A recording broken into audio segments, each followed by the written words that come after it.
皆さんこんにちは、ケニーです。今回も e フットボールアプリの戦術的解説をお届けします。この動画では可変による235のシステムを解説します。前回の動画と非常に関連がある内容なので、まだ見てない方はぜひ概要欄からご視聴ください。ではまず今回のスカットの概要を解説していきます。スカットそのものは前回の動画と同じ433をベースにした非対称フォーメーションでチームスタイルはポゼッションです。ここから攻撃時は両サイドバックが偽サイドバックとなり235へと可変します。偽サイドバックの動きを再現するために右サイドバックはサイドハーフ起用でディフェンシブとラインダウン、左サイドバックはセンターバック起用でオフェンシブをつけます。これは前回の動画で解説した内容です。また守備時にはセンターフォワードと右ウィングを2トップとした442になります。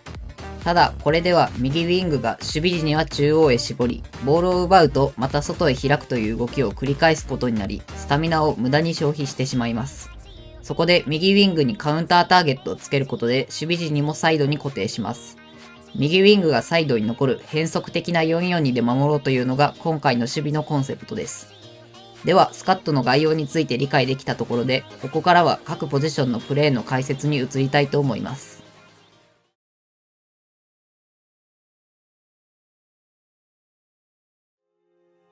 まずはビルドアップの局面。ここは前回の動画で解説した内容なので軽く触れていきます。ビルドアップは基本的に235の23の部分で行います。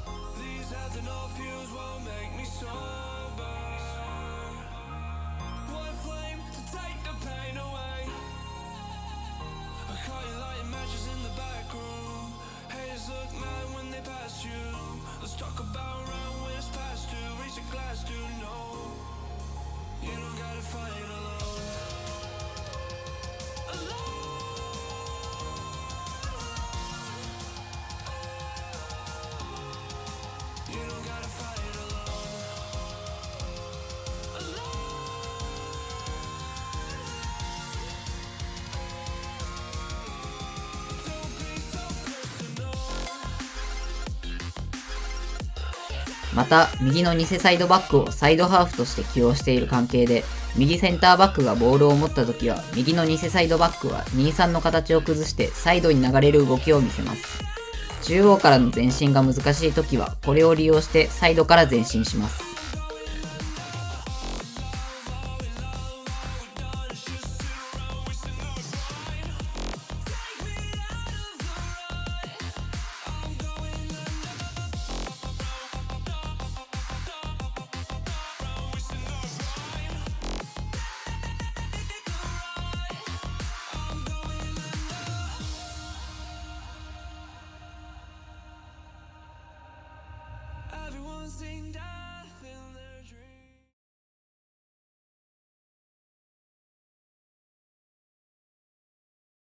ここでは偽サイドバックとアンカーのプレーを解説します。この3人は235の3の部分でポゼッションを後方からサポートする役割です。まず特筆すべきは3の両脇、2人の偽サイドバックがウィングへのつなぎ役として機能する点です。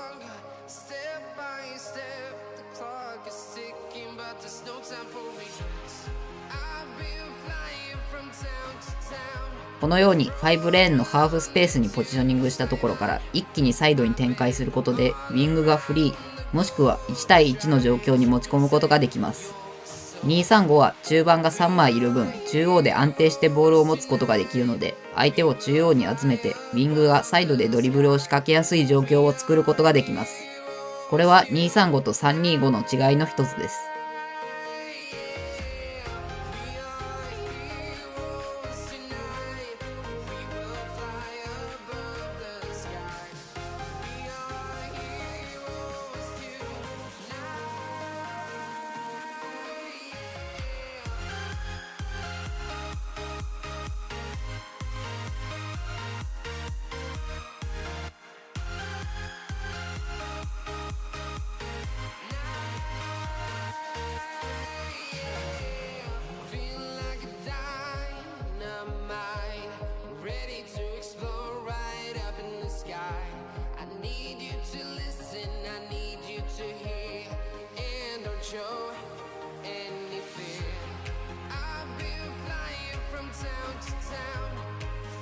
また中盤3枚はボールを奪われた直後、ネガティブトランジションでも重要な仕事を果たします。3枚のラインはそのまま相手の縦パスを遮断するポジショニングになり、カウンターを防ぐことで押し込んだ状態での攻撃を継続することができます。特に今はサイド不在の中央攻撃が流行っているため、この3枚のフィルターの効果は絶大で、多くの場面でパスカットが見られます。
次にインサイドハーフのプレーを解説します。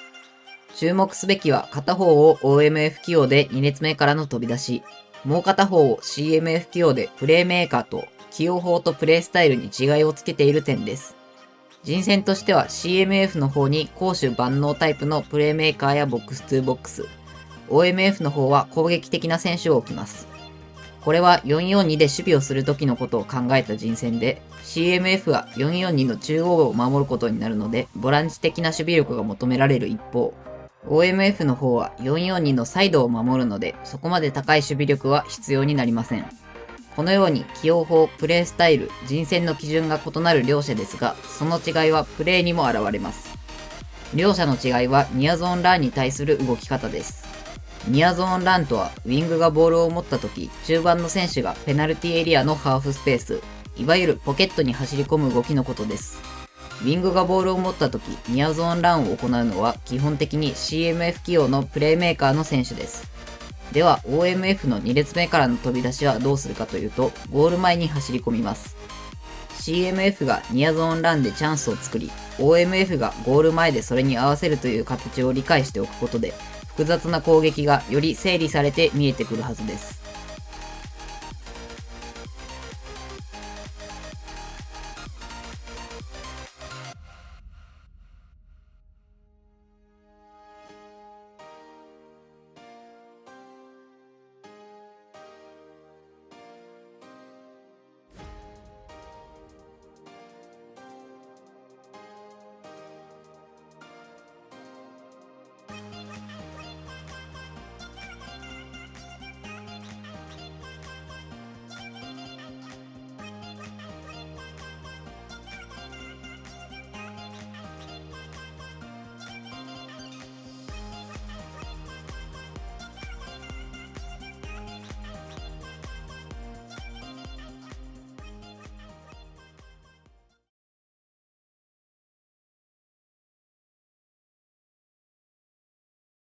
次にウィングのプレーを解説します。まず重要なのはドリブルでの縦突破です。偽サイドバックがウィングへのつなぎ役となることにより、ウィングが1対1でドリブルを仕掛ける場面は多くあります。ここで相手を抜いてクロスを上げることができれば、試合を通して多くのチャンスを作ることができます。縦突破で重要なのは逆を見せるということです。あえて後ろ向きにドリブルし、相手が食いついたところでチョップタッチで一気に剥がします。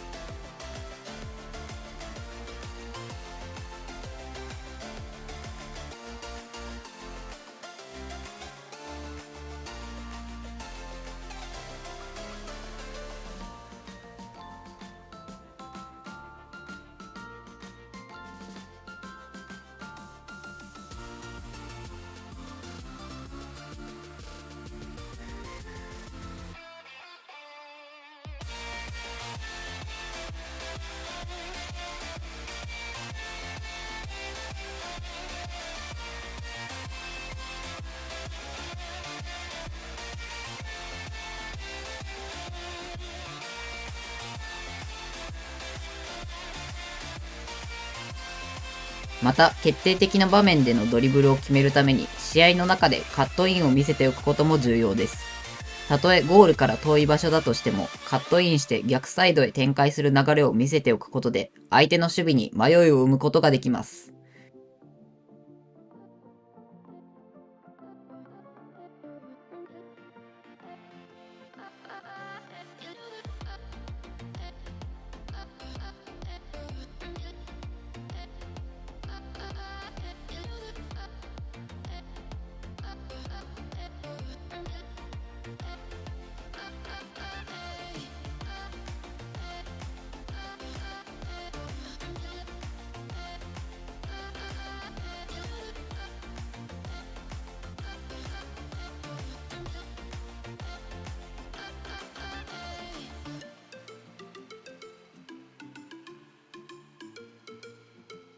さらにカットインしながらクロスランを入力すれば中央で数的優位を作って打開することができます。現実のメッシのようなプレーを再現でき、相手にとっても予想外のプレーになるので中盤でのプレーの幅が広がるはずです。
最後にセンターフォワードのプレーを解説します。ここにはシンプルにラインブレイカーを起用するのがベストだと思います。裏抜けによってスペースを作り、そのままシンプルに点を取ることができます。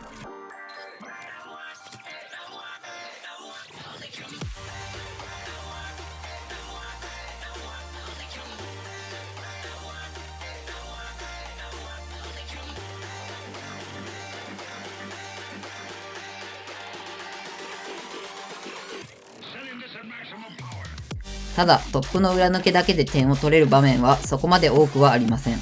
その中で有効になるのがラインブレイクによるアシストです。裏抜けによりディフェンスラインが下がることで、その前にはスペースが生まれます。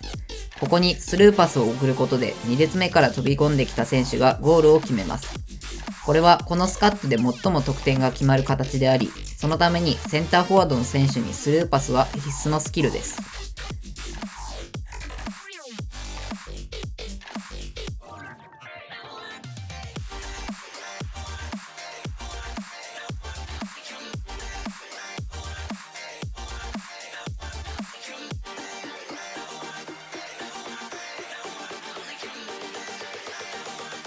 Laser and charged particle beam weapons.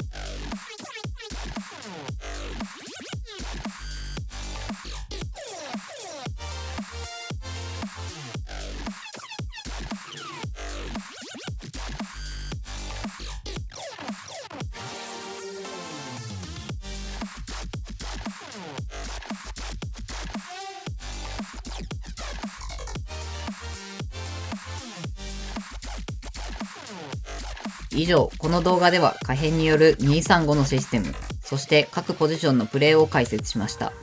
現環境にかなりマッチしており、ポゼッションでありながらディビジョン1やさらにその上を目指せるスカットだと思います。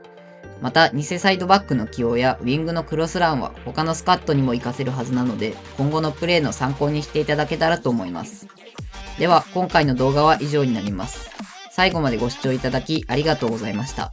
当チャンネルでは今後もこのような戦術系の動画や現実のチームの再現動画を投稿していきます。興味があったり参考になった方はチャンネル登録、高評価をよろしくお願いします。